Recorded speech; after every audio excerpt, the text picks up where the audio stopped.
Good morning, everybody. I'm glad to see you all again. This is the Winning the SQL Battle. It'll be hosted by Laura Lee, Ezzy Angel, and Jason Green. Welcome to the show, and I'll go ahead and turn it over. All right.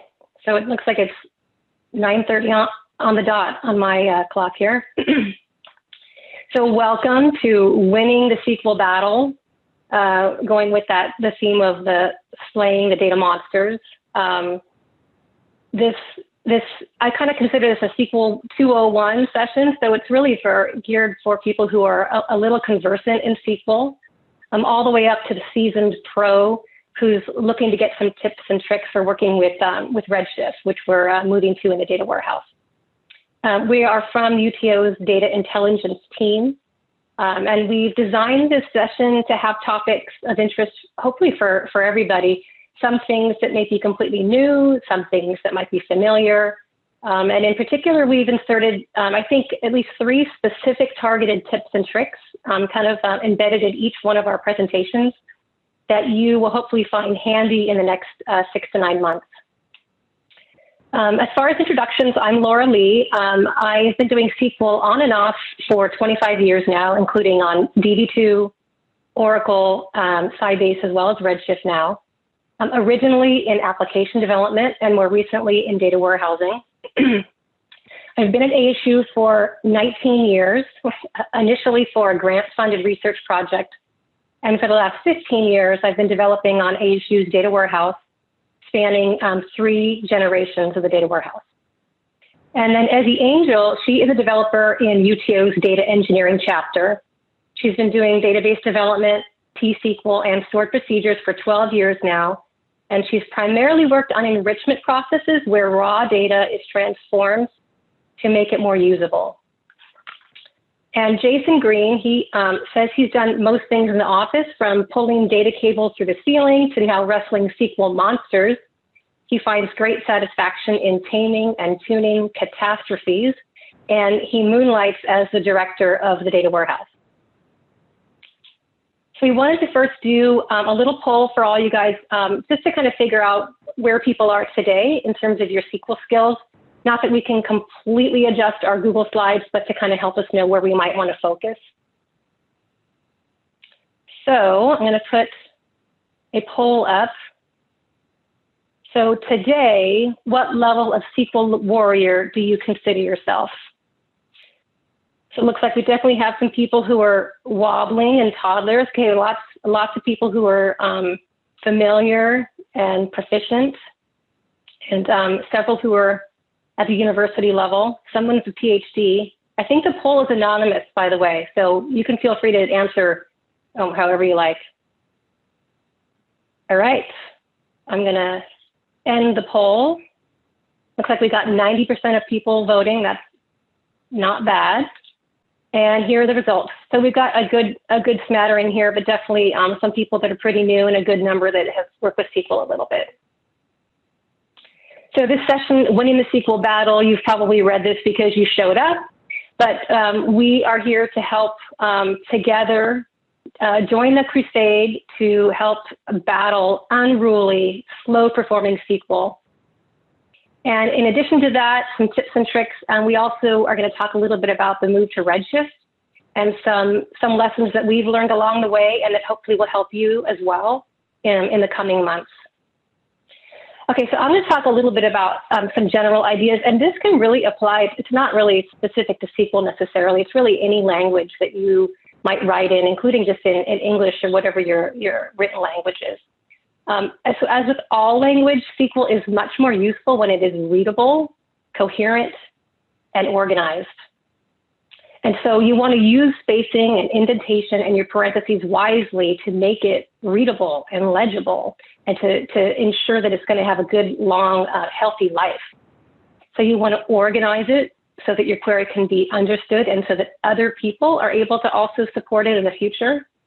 And this is a big one here, these table aliases. So that's like a nickname that you give to your table or your view. And it helps you so that later in the query, you don't have to necessarily type out the whole name of that table or view, right? But anyone who's taken SQL out of a tool like Hyperion, like My Reports, will note that it doesn't do the best job at giving super meaningful aliases. And so these will probably look familiar to you if you've taken a query out of my reports, that it'll name it, you've got AL104 and AL105, and some of these queries might have 20, 30 tables. And later in the query, it's like, what was AL114? Or sometimes even in Hyperion, it'll use the same one twice because it's a different level of the query, and it just gets, it's pretty hard to follow. So we really try to use meaningful aliases that help us, don't hurt us. So like in this top example, if I'm going to the term table twice, once to pick up the current and another to pick up the last, I might call it term current and term last. And that way I'm helping myself a lot later. I don't have to go back and say, what was AL, 1340. Clearly adding comments is just good in any language, explaining what it is you're trying to accomplish with that code. And then lastly, just remember your query is a story, and you want to make sure that it can be read. Okay, so here is a really simple example of just a cosmetic makeover. There's no plastic surgery going on. It's really just formatting here. No tricks, no SQL functions. But up above in the box, you've got a query that's basically like a run-on sentence, right? You'd have to take a minute or two to try to figure out what exactly it's doing, what tables it's going to, how is it joining, what kind of rows is it filtering. And so below, without doing anything fancy, without changing any of the, under the covers what the database is doing, here's just an attempt to kind of clean it up so you can more clearly see, oh, okay, I'm selecting these 5 fields, and I'm doing it by taking it from this HR person profile cur table. And also I'm joining it. I'm joining it here to the ASUD person view. And what am I joining on? Oh, I'm joining on these 2 columns. And what am I filtering? Oh, okay, I'm filtering, with these conditions. So this is purely cosmetic. And so it's really a simple way that anybody, even if you're not using the most, complex SQL, can help to make it more clear. And I know a lot of times if someone asks us in the data warehouse to take a look at SQL, if we get SQL that looks like this above, it slows us down, right? Being able to try to help maybe optimize it. And obviously it's a lot of times longer and more complicated than this query. But the first thing you might do is spend a good amount of time just organizing it so that you can understand it, so that you can begin to optimize it. Okay, so ANSI. ANSI is the American National Standards Institute, and it's a group of people who several decades ago got together and came up with some standards, including some standards for how to join tables in SQL. And one thing to note is that not all query tools will generate high quality SQL. So some do, some don't.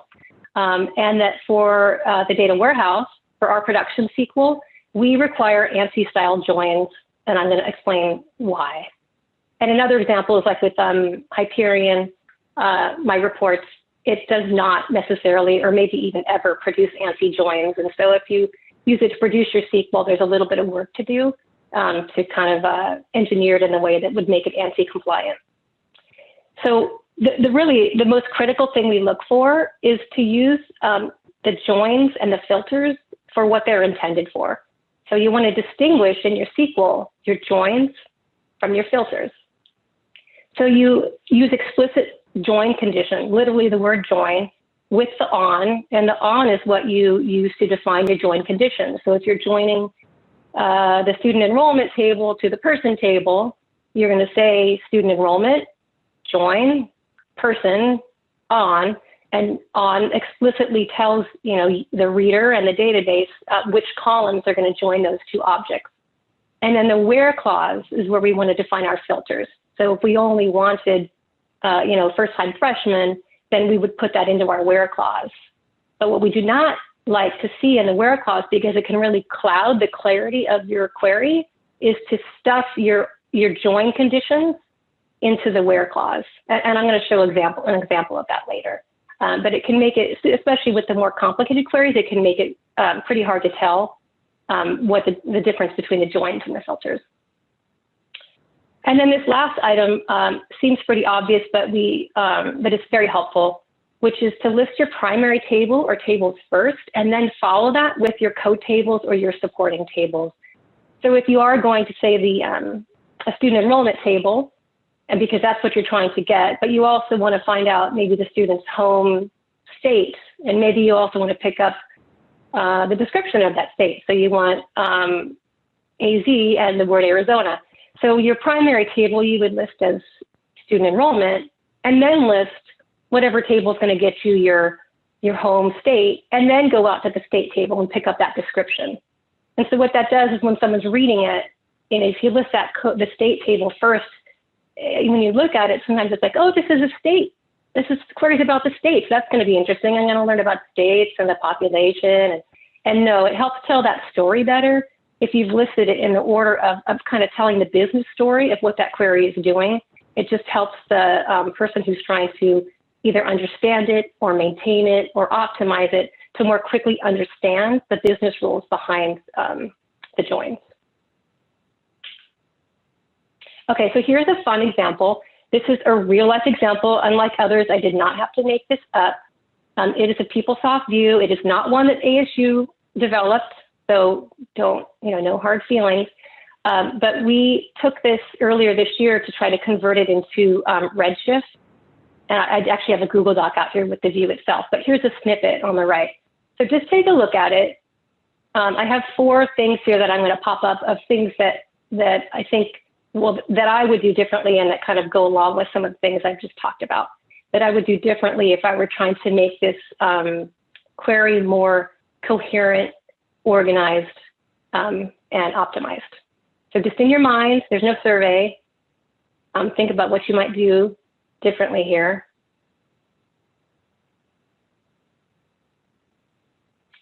All right, so I'm going to pop up the first one, which is, if you look in the where clause, well, first of all, do you see a join?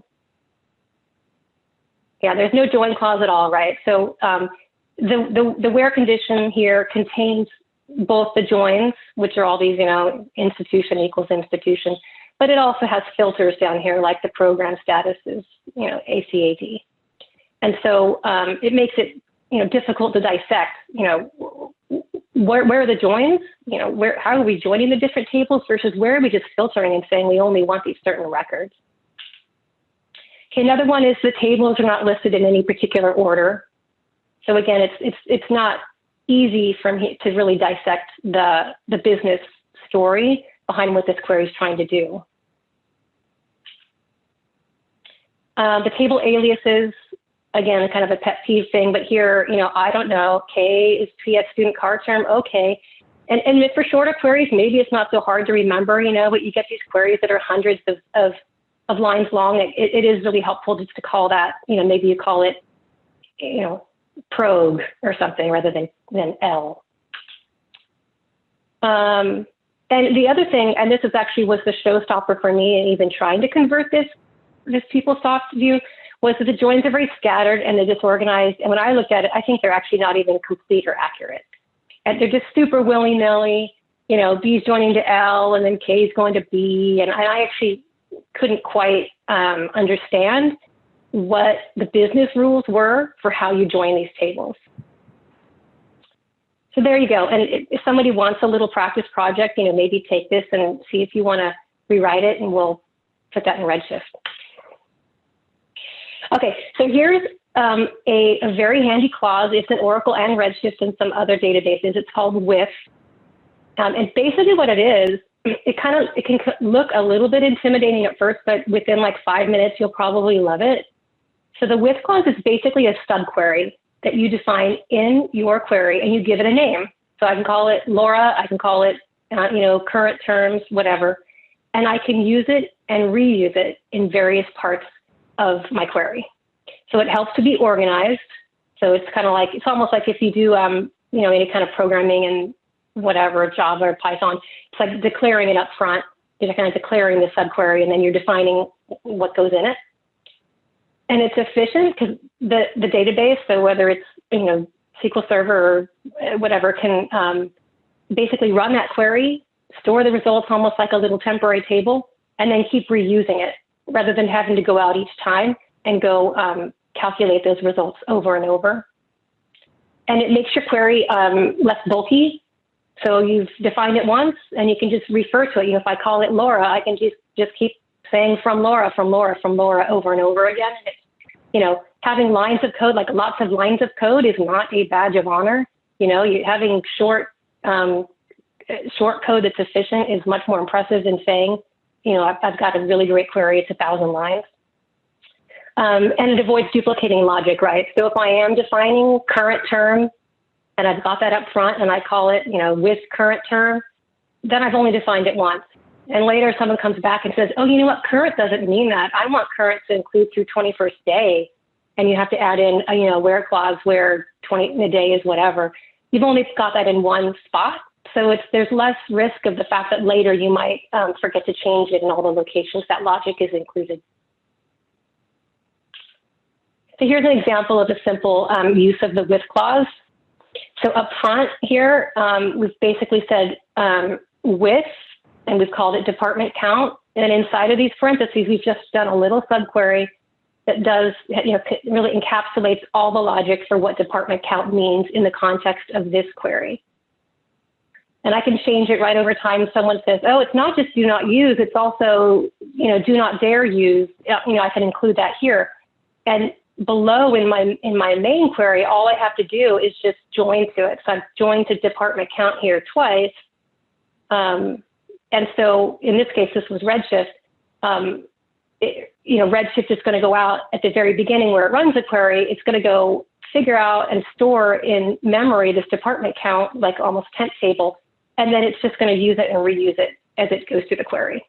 And so you can see that would be really useful both in terms of not duplicating logic, but also in these queries that are complicated, rather than embedding that a bunch of times in parentheses and just making your query unwieldy long, you can simplify it and make it, you know, easier to comprehend.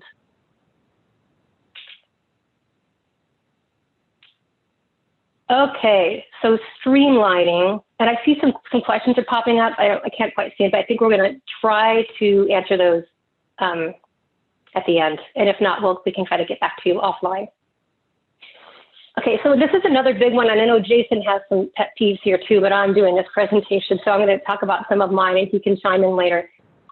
This is a nesting example, and actually I just added this query last night because Jason and I were looking at something, and it was like, this is cool.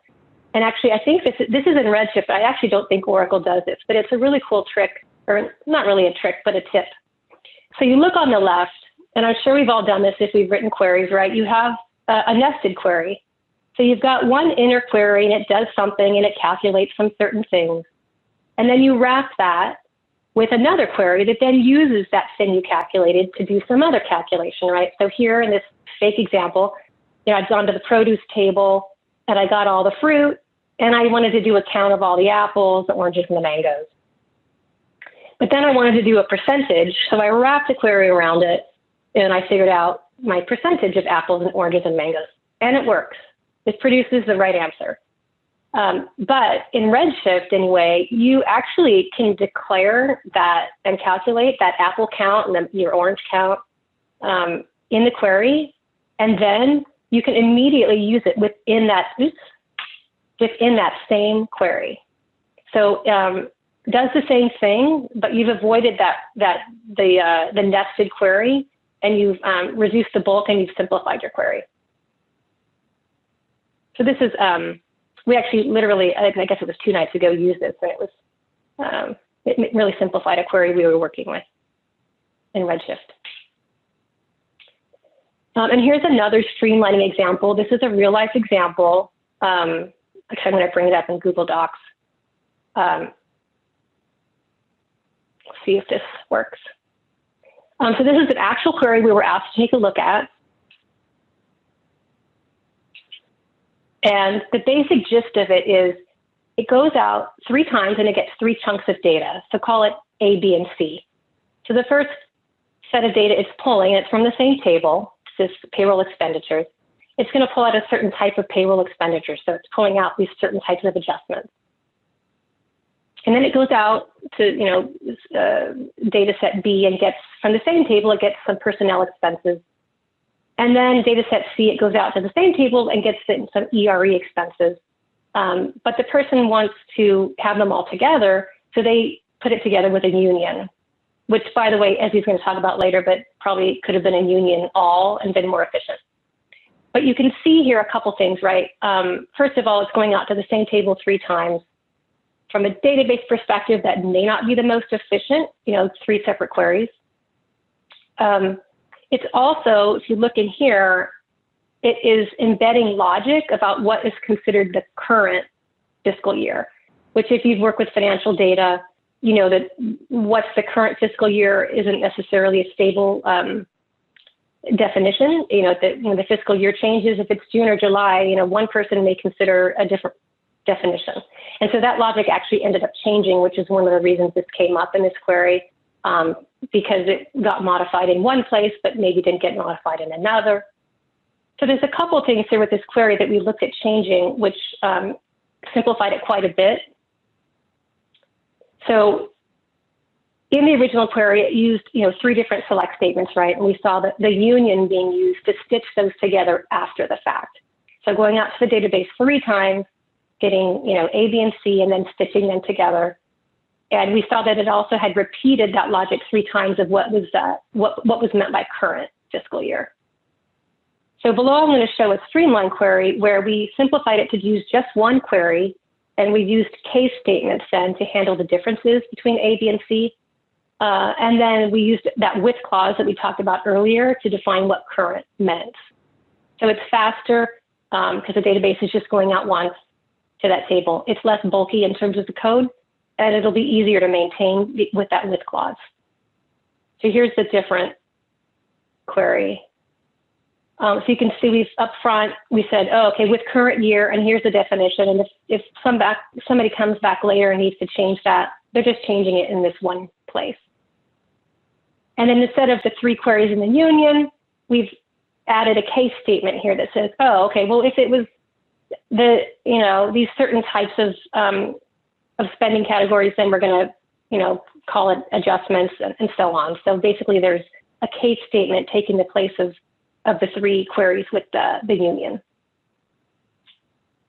So that was just one kind of example of the kind of streamlining that can be useful. If you're just doing a query one time ad hoc, it doesn't really matter. But if you're putting a query into production and it's hopefully going to have a nice, long life and someone else might adopt it, it can be helpful to try to look at doing some of these things that simplify it and streamline it. Okay, and lastly, and then I'm going to turn it over to Ezzy for some talk about some performance considerations. Here are just some ideas to keep in mind when you're looking at streamlining and consolidating your SQL. So you've got your SQL, you wrote it, it works, seems to give you the right answer, but what else can you do to try to kind of improve that SQL? So take a look at it and see if there are excessive joins or unions. Can you streamline it? Can you go out and do less hits on the database and do more of it with things like case statements? Try to minimize repeated logic. So if you're looking at your SQL and you see yourself doing the same thing over and over, where the ACID probe is this and that, look for opportunities to consolidate that, define it in one place and reuse it. Oops, sorry about that. And then here's another thing. If you're doing a bunch of selects and they're all going to a code table, like say you're doing a bunch of queries that you're going to union together or join, and you keep going out to the PS ACID probe table because you're getting the description of the program. And maybe you're having to do some effective dating when you go out there because you only want the current academic program. If you see yourself doing that and you see that you keep doing this effective dating logic or going out to PS ACID probe table to pick that up, consider whether you could instead save that joining to the code table so that you only do that once, and instead go out and do those selects, get that data all together with joins or unions, and then go out to that code table and pick up that description, rather than necessarily going each time you get some piece of data and picking it up. And you might see performance gains there, and you'll definitely see your query get less in bulk and easier for you or the next victim to maintain. Last thing was just review your SQL after it works. Yeah, you want it to work, but look for minimizing where you have duplicated logic. Try to optimize your joins and try to simplify it. And now I'm going to turn it over to Ezzy. Sorry, I had to unmute myself and requesting control here. So in addition to reviewing your code to make sure that it's streamlined and consolidated, you'll want to look through your code to make sure that you can take advantage of any performance tuning opportunities. One thing you'll want to do is take a look at the join types that you're using throughout your SQL. Inner joins are faster and require less database resources. So whenever possible, you want to make sure that you're using an inner join.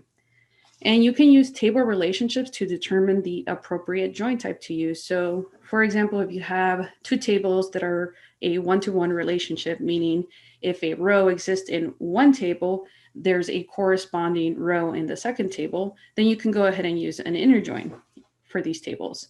You can also use business requirements to determine the join type. So for example, if you're trying to pull applications from students in a given high school, and you're pulling this data from application table and a previous ed table, even if you don't know the relationship between these two, you can go ahead and use an inner join because your requirements are to pull the data where there is a match. You'll want to look at your union statements. And unions, like Laura mentioned earlier, is basically a way to aggregate your data so that you get one result set. You have multiple select statements and one result set. And union is the slower option of the two because what it does is it combines your data sets from your select statements and runs deduping logic to return a distinct data set. So you'll really want to ask yourself if you truly need a unique data set. And then if you do, you want to take a look at your union statements or union segments to see if they're uniquely targeted. And what I mean by that is you could be writing select statements that pull rows that are mutually exclusive. So by definition, they're going to be unique. So you can use a union all and still get your unique data set. And lastly, you'll want to look at your like operations. Like operations and wildcard operations are slower and more expensive than literal comparisons. So whenever possible, you'll want to consider using substring alternatives. And here we have, basically we're trying to pull all rows with a fall term. And so we're saying substring of the term where the fourth position is equal to 7. And this is actually going to be significantly faster and more efficient than doing the equivalent like operation. And this type of substring method works well when you're having a query that wants to say the string starts with, ends with, or is 3 positions, 4 positions in your given column. Oops, that was. So in the data warehouse, we deal with effective dating on a daily basis. And so for those of you that might not be familiar with effective dating, it's basically a way for source systems to track meaningful changes over time. And so this allows us to do point-in-time analysis. And it's different than a typical keyed table because for each business key, you can have multiple rows.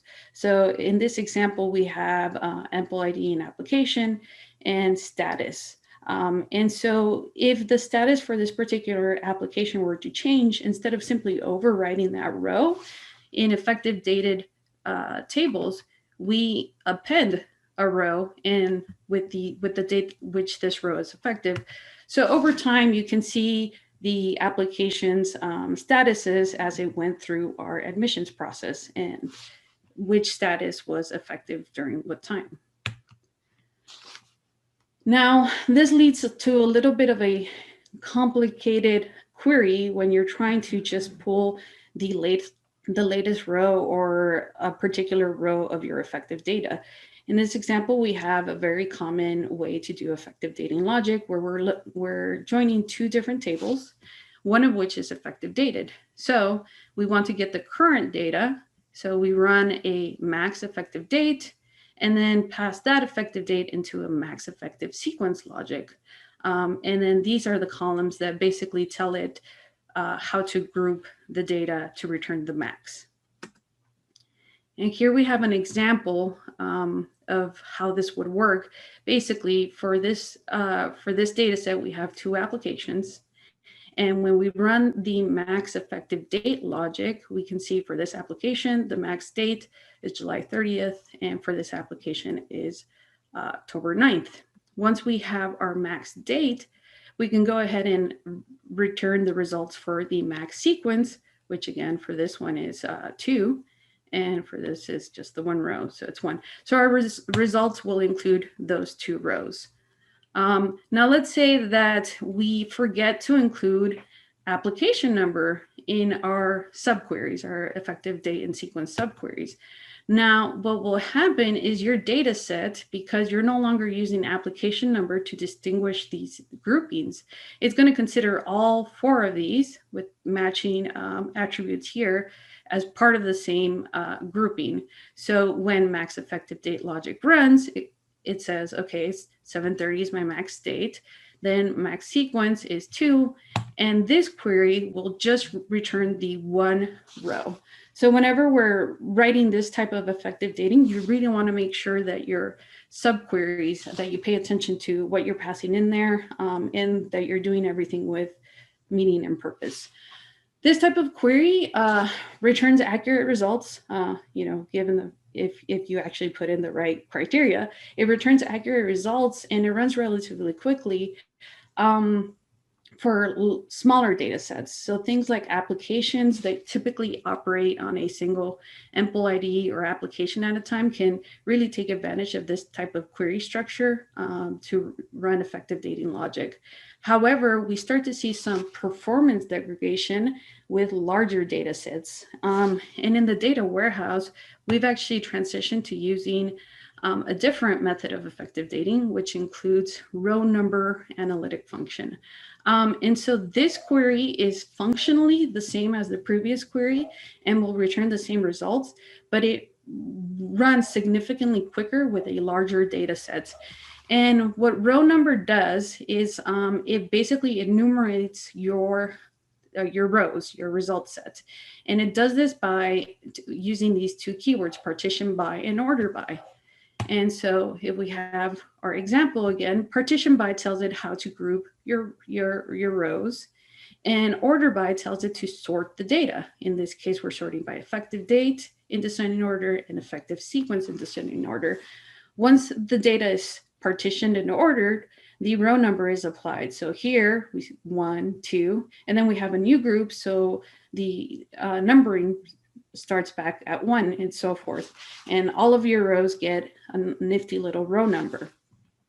So what this does is it puts our max effective date rows at the very top, row number 1. So we can go ahead and filter out our results to just include those rows and join that to our table and get the same results. In the data warehouse, we also deal with the prolific use of the distinct keyword to dedupe our data. And so distinct, like I mentioned, basically provides you with a quick and easy way to return a distinct list from your select statement. And what I've commonly used this for is seed list for downstream processes. Like I'm trying to get an email list or a call list to outside systems, and I run a query. And so I drop in a distinct because I don't want my users getting multiple emails because they fit the criteria multiple times, or multiple calls because of that. So I just simply drop in a distinct in my select statement. However, distinct isn't always the most appropriate way to dedupe your data, and it can actually hide issues that you might have with your SQL. There are times where instead of using distinct, you'll want to actually add additional criteria to dedupe your data. So what you'll want to do is figure out what's causing the dupes and then define that business rule to eliminate the dupe and select the most accurate row. And here's a quick example of something that you might write where you're pulling in application and ACAD data and including plan details here, the plan declare date. So you write your query and you find that you have 2 rows for this application. They look exactly the same, so you add distinct to it and remove the dupe and go about your merry life. Then 3 4 weeks later, a month, whatever, you get another application that comes up with a dupe. And in this case, the distinct was not able to remove the duplicate because you can see you have different declare dates. So you look into your SQL and you look at the data and you find out that there can be multiple plans associated to an application, and each plan can have a different declare date. So when we saw the initial dupe there, we were lucky that both plans had the same declare date, but with this particular application, you have multiples. So what you want to do is define business rules to allow you to choose which is the best declare date when multiples exist. And as Laura mentioned, we have been in a feverish project to move from Oracle to Redshift for the past, I don't know, year and a half. And in doing so, we found several functions that behave differently between the Oracle version and the Redshift version. So first we have the Oracle function inString. In Redshift, the equivalent is string position. However, it's not as robust. It doesn't accept as many arguments in the function.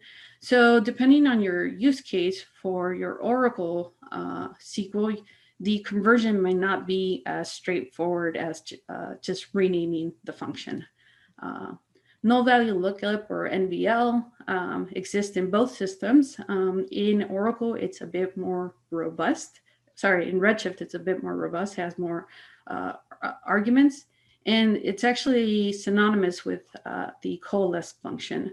The one thing that we have found in the difference in how it functions is that in Oracle, when you pass in an empty string to NVL, it actually evaluates it as a null. So NVL, you can replace it with a different value.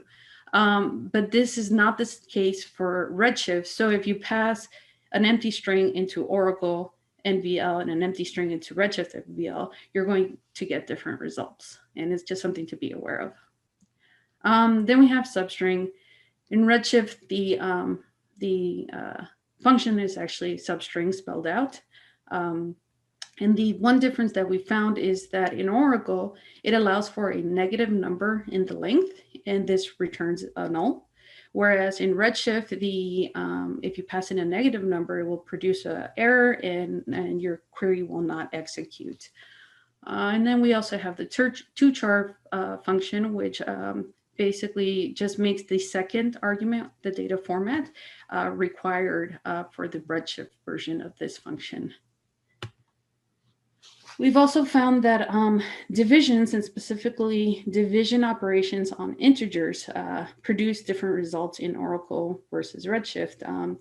In Oracle, when you divide 2 integers, it can produce decimals. So if you have 1 divided by 3, your result will be 0.3333. In Redshift, however, the data types are strongly typed. So when you divide 2 integers, it has to produce an integer result. And so 1 divided by 3, your result will be 0 because it needs to be an integer and it rounds it down. In order to get your results when you're dividing integers to be decimals, or to allow for decimals, you'd have to cast the data type. So in this example, we have class rank divided by class size, both of which are integer columns, and you're casting it as a decimal. And this is the Redshift shorthand notation for doing that. Or you can achieve the same thing by using the cast function. Both are equivalent. And lastly, Redshift currently does not support the pivot function. So if you're converting any SQL where you're using pivots in Oracle, you're going to have to rewrite that in Redshift. And you'll want to use a method that does group by, max, and case statements to achieve the same results. So here we have an example where we're pulling addresses that are in separate rows based on type, and we're trying to pivot those to column. So we're going to group by info ID, which is our key. Then we're going to say, based on the type, home, local, or mail, we're going to pull the address column. And then we wrap that around a max statement or a max function, because whenever you have group by, you have to have aggregate functions in your select. And I think that's it for me. All right, thank you, Ezzy. Excuse me. So I'm going to explain a little bit about why some of these rules or preferences were explained by Laura and Ezzy. And first of all, the way that Redshift stores data, it's called Columnar, as opposed to the standard relational database. If we look at this top image here, it shows an example of how a row looks like, and we can look at this like we're looking at an Excel spreadsheet, for instance, but that's how the data is stored in the database in a row. In Redshift and other Columnar databases, they're stored by column. So instead of having each individual column organized together in a row, it's all the things that exist in the column are stored together, and then the next column, and then the next column. So what that means is, well, first of all, compression. The database can compress each column a lot easier because it's just a single data type, as opposed to in a row organized table.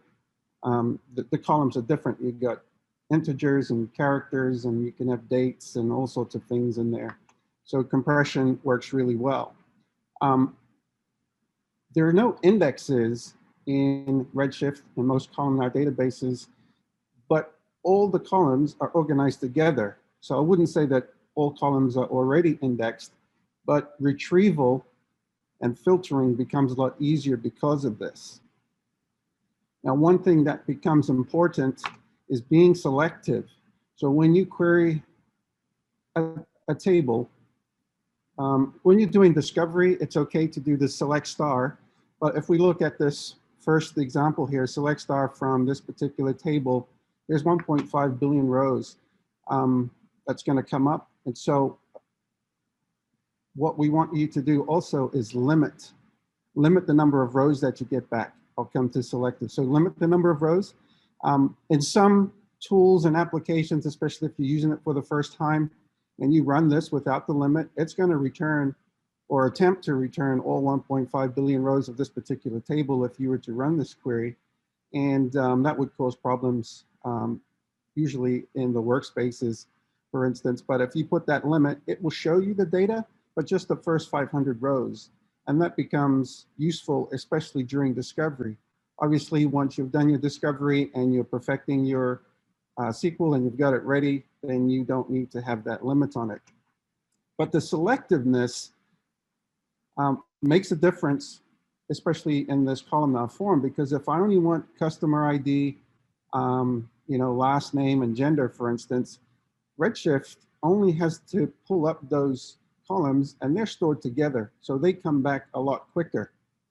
A further example is this one here, where we start off with select star from this table. Obviously that's bad because this is another larger table and it might not work well. So you can put a limit on it. That will just give you the rows, first 500 rows. And you can analyze and look at it and say, oh, these are the things that I really want. And so you work your way down to selecting only the columns that you need or want to make use. Now, this is a very simplistic example, but as you get more and more complex queries and you're building joins to other tables, this becomes significant because it becomes more efficient for the database to process it than just saying select star, joining it, and then filtering out at the very end. So avoiding select star is important when you're doing especially big queries that you're not doing discovery for. And Ezzy already talked about distinct But sometimes you need to use distinct for very specific use cases, but generally our preference is to eliminate the need to use that, because doing so will make the underlying query a little bit more efficient. Sometimes that's not always possible based on what you're doing, but that's something that we encourage. Being succinct as you can, just selecting the number of columns that you want. Also, what Redshift does with the select star is it will allocate space in its memory to process that entire table in your query. So in some cases, the table may include specifically large character columns. And so what Redshift will do is allocate that space. So you're taking up memory resources, which makes things slower overall. So when you're doing discovery, it's fine, but when you're coming down to your complete end product SQL, then you just want to be selective. A short commercial break perhaps, but as Ezzy said, we are in the process of migrating tables from Oracle into Redshift. And there is a table in Redshift that can help you know what the status or what the situation of a given table is. And this is the table here. It's an ASU global schema, DW Oracle Redshift conversion. This is just a snippet of the table. There's more columns there, but you can find in Oracle the schema that it is in Oracle, what the table name is in Oracle, what the table is in, what the schema is in Redshift where this table is going, and what the name of it is in Redshift. In some cases, the names have changed, and most they're the same, but we wanted to eliminate some of the bad naming conventions that we had to adopt in the old system. Bear in mind also that not every table is moving from Oracle to Redshift. It's either no longer needed, it's defunct, or it was decided that it did not need to move. However, if you find a table that is in Oracle that since we did our analysis, you decided that we really do need that table, then we can obviously add it in most cases back into the stream so that it is in Redshift. There is something called the migration flag or column here at yes and no. So obviously a yes means yes, it's going to Redshift, and N means no. And you can also probably tell that from this piece here. What is going to Redshift? And in most cases, most of the student data is there. We haven't made a broad announcement that, hey, student data is there. We're still working on it and validating and working with some of the higher level users to get that in place. With that, I'm gonna post or attempt to post another poll.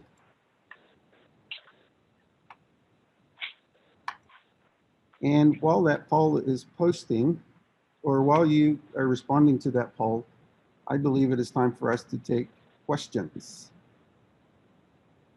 And for this poll, this is Laura, just to chime in. This would be for maybe next year's data conference or even something in between. Obviously, not in the next 1 minute. Thank you. I am looking at the questions. Yeah, thank you, Jason.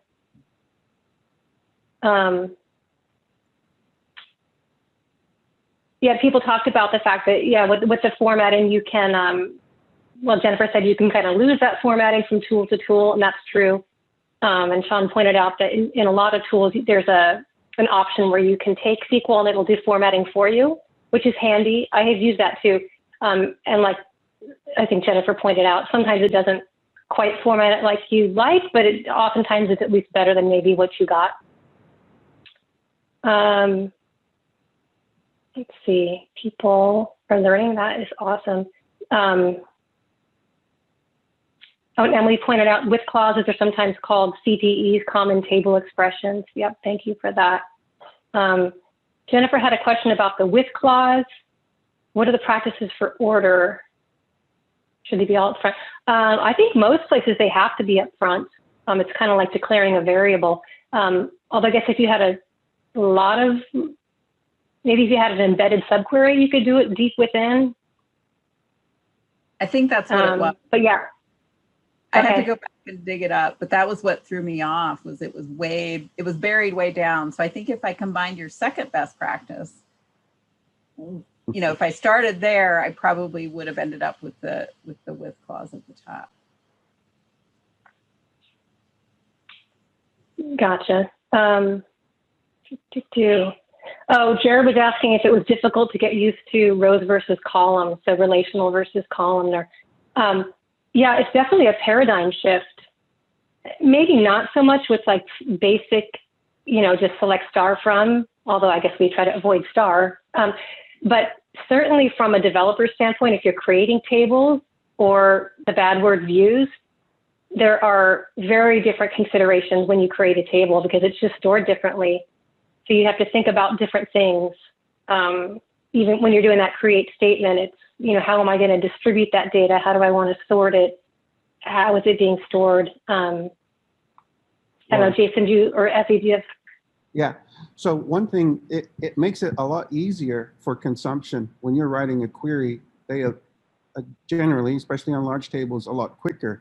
However, at our cost, it's expensive to insert data into these tables that way, but that's okay. We take that hit so that when you come to query it, it is a lot better. And generally speaking, your queries doesn't have to change that much to accommodate it, but there are a lot of things under the covers that when the warehouse team comes across a query, we know how to optimize it a little better because we understand that the underlying structure.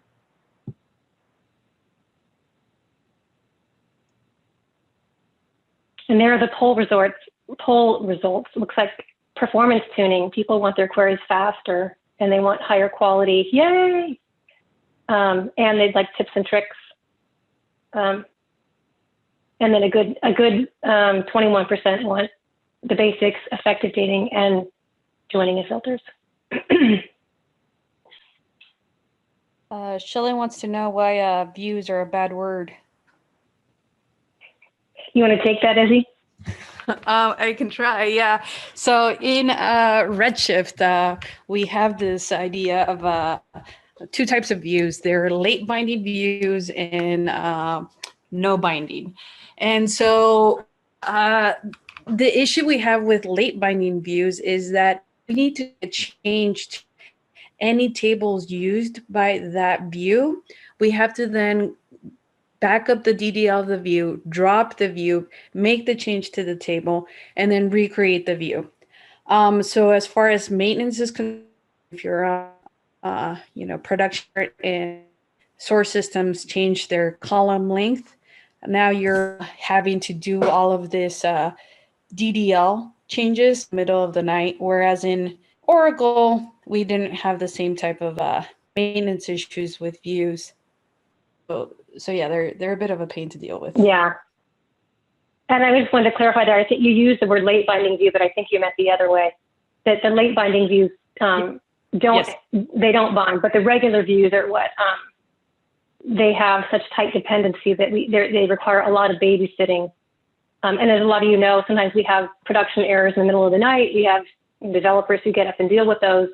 They would need to be prepared if they needed to say, to drop a table for just a second. You can't just go drop the table. You've got to first go figure out all the dependencies, back them up, and then be sure to restore them after the fact. Yeah, so they're a bad word for us, but not for consumers. I have a performance tuning question, if you don't mind. So one thing I've never been quite clear on is when the database is reading the query, how it actually then goes down and filters. Does it take the entire data set and then start filtering down, or does it actually slice as it goes? And the reason I ask is if it's the latter, if it's doing it as it goes, is it better then to have the most reductive filters first. So for instance, if I want to look specifically at grad students versus undergrad, is it better to have that filter statement, as my first where clause, so that that's the most reductive, and I'm slicing off half the population immediately? Yeah, Sean, that's a great question. Thank you for asking, and I didn't even plant that. I considered making a slide just to answer that specific question, because now that things run a lot quicker in Redshift and we operate on larger tables, it's a lot easier to write queries on those big tables, and they will perform. But in answer to your question, push down predicates is the technical term, but what you want to do is, especially on larger tables, you want to put that filter as close to the table as you can. Now that's not always possible, but so what that means is if you're joining multiple tables, you put 2 where clauses, right? One on each table, rather than joining them and putting the where clause at the bottom. Sometimes the optimizer can understand what you're trying to do and make it efficient, but I wouldn't leave that to chance, especially if you're working with a larger table or a longer running query. It's far more efficient and deterministic if you push those filters into or as close to the table as possible. Your query will still work both ways. In most cases, sometimes it's just so large that there's not enough memory or space in the database to process that query. But generally speaking, especially on larger queries, larger tables, you push that where clause as close to the table as you can. Even, I mean, the cost or the price you pay is you got that where clause in multiple places. Laura or Ezzy, anything else? Nope, that was awesome. Thank you, Jason. That was helpful. Yeah, I'm going to bring that up in maybe a RWAG or something, because that's a real world problem that we're facing with some of the queries we're experiencing. Very good. All right. And with that, we're about a few minutes away from the closing, so I think we'll have to close on that. In the chat, I'll put the link for the website, so make sure you get linked to the closing ceremony in the next couple minutes. There's also the Slack channel where you can talk with each other, review this amazing presentation that we just had from Laura, Ezzy, and Jason. And there also is that YouTube link as well, so where you can view all the presentations and videos once they're uploaded. So thank you all for coming, and thank you again, Laura, Ezzy, and Jason. We really appreciate it, helping us up our games to slay those data monsters. And with that, you guys have a great day.